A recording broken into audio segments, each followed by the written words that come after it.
నేను ఇప్పుడు మీకు చెప్తాను. చూడండి, మన శరీరంలో గనక మనం చూసుకున్నట్లయితే ఇక్కడ పిట్యూటరీ గ్లాండ్ ఉంటుందనమాట. ఇక్కడేముంటుందంటే పీనియల్ గ్లాండ్ ఉంటుంది. ఇక్కడేముంటుందంటే థైరాయిడ్ గ్లాండ్ ఉంటుంది. ఇక్కడేముంటుందంటే థైమస్ గ్లాండ్ ఉంటుంది. ఇక్కడేముంటాయంటే అడ్రినల్ గ్లాండ్స్ ఉంటాయి. తర్వాత ఓవరీస్, టెస్టిస్, ఇట్లా మన గ్లాండ్ సిస్టమ్ అనేది ఉంటుందన్నమాట. సో, ఈ పిట్యూటరీ గ్లాండ్ ఏదైతే ఉందో, ఈ పిట్యూటరీ గ్లాండ్‌ని మనము మూడవ కన్ను అని కూడా చెప్పుకోవచ్చు. ఇక్కడ నుంచి ఒక అంగుళం లోపలికి ఉంటుందన్నమాట పిట్యూటరీ గ్లాండ్. సో, అక్కడేముంటుంది, ఆ పిట్యూటరీ గ్లాండ్ బీరకాయ ఆకారంలో ఉంటుందన్నమాట. సో, ఈ పిట్యూటరీ గ్లాండ్ మనం మూడవ కన్ను అని కూడా చెప్పుకోవచ్చు. సో, మనము నిలుపుకుంటుంది. నెక్స్ట్ యాంప్లిఫై చేస్తుంది. ఇందాక మీకు చెప్పా గదా! సో, ఈ పిట్యూటరీ గ్లాండ్ ఏం చేస్తుందంటే, ఒక ఆలోచనను స్వీకరిస్తుంది. స్వీకరించి ఎంజైమ్స్‌ని ఉత్పత్తి చేస్తుంది. ఉత్పత్తి చేసి పీనియల్ గ్లాండ్ దగ్గరికెళ్తుంది. సో, ఈ పీనియల్ గ్లాండ్ ఏం చేస్తుందంటే, కేంద్ర మండల నాడీ వ్యవస్థకి ఆ యొక్క ఇన్ఫర్మేషన్‌ని పంపిస్తుందనమాట. మైటోకాండ్రియాకి ఈ యొక్క ఆలోచన అంటే ఏంటండి? విద్యుదయస్కాంత తరంగం అని కూడా మనం చెప్పుకోవచ్చు. సో, ఈ విద్యుదయస్కాంత తరంగం ఈ మైటోకాండ్రియాని టచ్ అయిన వెంటనే ఏమవుతుంది? అగ్ని అనేది పుడుతుందనమాట.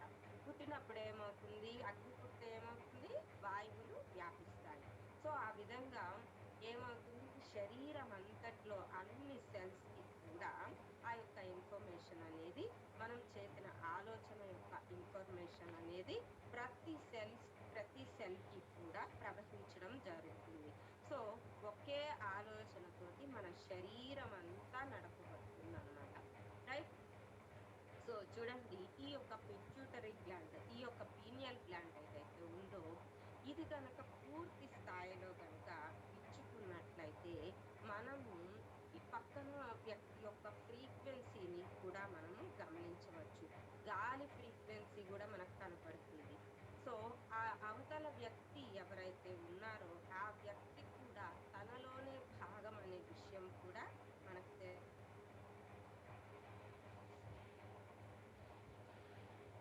అహం బ్రహ్మాస్మి స్థితికి, అంటే ఆ యొక్క గ్లాండ్స్ పూర్తిగా గనక 100% గనక విచ్చుకున్నట్టయితే, మనము చక్కగా ఈ యొక్క భూమిపైనే మనం జీవించట్లేదు. ఏకకాలంలో అన్ని డైమెన్షన్స్‌లో మనం ఉన్నామని నేను ఇప్పుడేం చెప్పాను?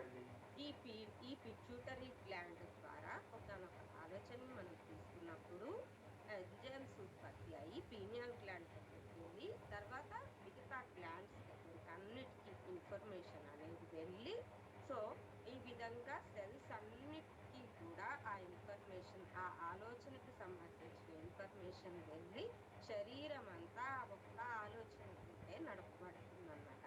ఈ విధంగా ఒక ఆలోచన ద్వారా మనం కావాల్సింది మేనిఫెస్ట్ సైంటిఫిక్ అప్రోచ్‌లో ఇలా జరుగుతుందన్న విషయం నేను మీకిప్పుడు చెప్పాననమాట. రైట్? సో, ఈరోజు సెషన్ ఇంతటితోటి అయిపోయింది. లావణ్య మ్యామ్.